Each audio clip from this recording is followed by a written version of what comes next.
नमस्कार प्यारे साथियों, आप सभी का स्वागत है आप सभी के प्यारे YouTube चैनल रीजनिंग बाबा में।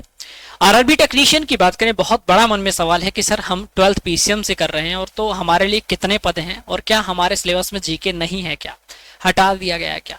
तो ये सारी बात करने वाले और जो हमारे 12th लेवल वाले बच्चे हैं उनके लिए कितने पद रिजर्व हैं, हर साल कितने रहते हैं, आपका कंपटीशन कितने बच्चों के बीच रहता है, आपके लिए क्या वेरी करता है, बाकियों के लिए क्या, वो सारी बातें अपन लोग इस छोटी सी वीडियो के अंदर करने वाले हैं। वीडियो छोटी सी प्यारी सी, लाइक कर दो, चैनल सब्सक्राइब कर दो। बढ़ते हैं आज की वीडियो की तरफ। देखो भैया, पैटर्न ये कहता है, कैलेंडर ये कहता है कि जनवरी से मार्च तक हम लोग एएलपी की वैकेंसी 11,127 देखने को मिल जाती है और अप्रैल से जून तक हमें टेक्नीशियन देखने को मिल जाती है। इस बार एएलपी की जो वैकेंसी है वो थोड़ा सा डिले कर दी गई थी, उसके पीछे बहुत सारे कारण हो सकते हैं, ठीक है। उसके बाद हमारी टेक्नीशियन की वैकेंसी और उसके बाद पैरामेडिकल और जेई वगैरह आपका आ जाता है। और जो टेक्नीशियन की वैकेंसी है, जो टोटल ओवरऑल की बात करें तो वो 6,565 टोटल पद यहाँ पर दिए गए हैं। अब यहाँ पर हमारी एप्लीकेशंस की बात करें, एप्लीकेशन विंडो इस बार थोड़ा सा फॉर्म भरने के जो नियम है थोड़े से सख्त कर दिए गए हैं। जैसा पहला नियम, अलग अलग फॉर्म भरा जाएगा। जी हाँ, जैसे बहुत सारे बच्चे लेवल 5 और लेवल 2 यानी ग्रेड 1 और ग्रेड 3 का फॉर्म दोनों भरते हैं, तो दोनों फॉर्म अगर आप भरना चाहते हो, यानी कि दोनों की अगर क्वालिफिकेशन आपके अंदर है, यानी आप दोनों को वेरी करते हैं, तो आप दोनों के लिए भर तो सकते हैं, पर आपको अलग अलग आवेदन करना होगा। एक फॉर्म से दोनों मान्य नहीं होंगे, मतलब आपको दोनों फॉर्म भरोगे पर दोनों का पेमेंट आपको अलग करना पड़ेगा, ऐसे समझ लो। यानी केवल एक आरआरबी, प्रत्येक लेवल के लिए आप केवल एक ही विशिष्ट आरआरबी जोन का ही चयन कर सकते हो, आप दो जोन को चयन नहीं कर सकते। दूसरा, डेटा वेरिफिकेशन, आपके आधार कार्ड और आपका प्राइमरी जो डॉक्यूमेंट जो है पूरी तरीके से अपडेट और वेरीफाइड होना चाहिए, तभी आप आवेदन कर पाएंगे। अब फॉर्म भरने के लिए जो तिथियां दी गई हैं, 30 जून से 29 जुलाई फॉर्म भरने की तिथियां यहां पर आपको दी गई हैं। अब प्यारे दोस्त, एक बड़ी इंपॉर्टेंट बात देखो, ग्रेड 1 में आपकी जो 323 पद हैं और ग्रेड 3 में 6,242। बच्चों को लगता है कि विकास भैया अपन लोग तो 6,242 पदों पर फाइट कर रहे हैं। अब मैं इसका थोड़ा सा मोटा मोटा समझा देता हूं। देखो, यहां पर इस बार पदों में 76% की वृद्धि की गई है ग्रेड 1 में। ग्रेड 1 में जो आपकी जो ग्रेड 1 की पोस्ट है लेवल 5 की होती है, जिसका बेसिक पे 29,200 होता है। 18 से 33 साल तक का बच्चा फॉर्म भर सकता है। ओबीसी को 3 साल की छूट और SC ST को यहाँ पर 5 साल की छूट दी जाती है। सिंगल एग्जाम यानी कि एक ही सीबीटी देना होता है, यानी सबसे बड़ी बात होती है बच्चों को एक ही एग्जाम देना है, 10 सिलेक्शन सुनिश्चित होता है। ग्रेड 3 में क्या है, 6,242 पद है, लेवल 2 की है, 19,900 बेसिक पे, 18 से 30 यहाँ भी एज लिमिट है। यहाँ पर जो होता है, यहाँ पर जो आपका होता है, यहाँ पर सीबीटी 1 और 2 दोनों होता है, यहाँ पर सिर्फ एक सिंगल सीबीटी है, एक, यानी कि टेक्नीशियन और ग्रुप डी दो ही एक पोस्ट है ऐसी जिसमें सिंगल एग्जाम देता है होता है 12th लेवल में। ये 12th लेवल की होती है, ठीक है, ये 12th लेवल की होती है और ये ग्रेजुएशन से होती है, ठीक है। अब बात ये आती है, हम लोग को लगता है कि विकास भैया हमारी 6565 पद हैं तो हम लोग इतने पदों पर फाइट कर रहे हैं। ये तो टोटल आपको दिखाने के लिए होता है। आपको पता है जो 12th में पीसीएम वाले बच्चे होते हैं उनको हर साल लगभग 8 से 10% के मुताबिक इतना ही कोटा आपको मिलता है। मैं रिकॉर्ड दिखाता हूं, अभी 12th पीसीएम का ये इतिहास रहा है, तो 500 से 600 के लगभग इतने ही पद आपको मिलने वाले हैं, ठीक है। अब इसका थोड़ा सा मोटा मोटा डाटा भी मैं आपको दिखा देता हूं, ठीक है। देखो, 2024 में 10% सीट आपकी क्या रिजर्व की गई थी पीसीएम वाले बच्चों के लिए, यानी 1435।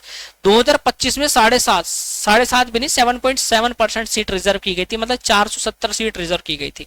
2024 में काफी ज्यादा वैकेंसी थी, 25 में तो 9,000 कुछ थी। इस बार फिर से वैकेंसी, सॉरी 9,000 कह रहा हूँ, पिछली बार 2025 में कम थी, 2026 में इस बार वैकेंसी बढ़ाई है थोड़ी पिछली बार से, पर अनुमानित अगर 8 से 10%, क्योंकि पिछली बार तो 7.7% थी, अगर इस बार दर 8 से 10% भी अगर सीट रिजर्व की गई तो लगभग 500 से 600 सीट ही आपके 12th पीसीएम वाले बच्चों के लिए, यानी कि आपका कंपटीशन 6500 प्लस बच्चों के साथ नहीं है, आपका उन 500-600 बच्चों के बीच कंपटीशन रहेगा। तो आपको फोकस करना है कि आपको उनके बीच अगर फाइट करना है तो आपका कंपटीशन यहाँ बढ़ गया, कड़ा कंपटीशन, क्योंकि वहां पर सीटें लिमिटेड है, बच्चा ज्यादा है, ठीक है, ध्यान रखना।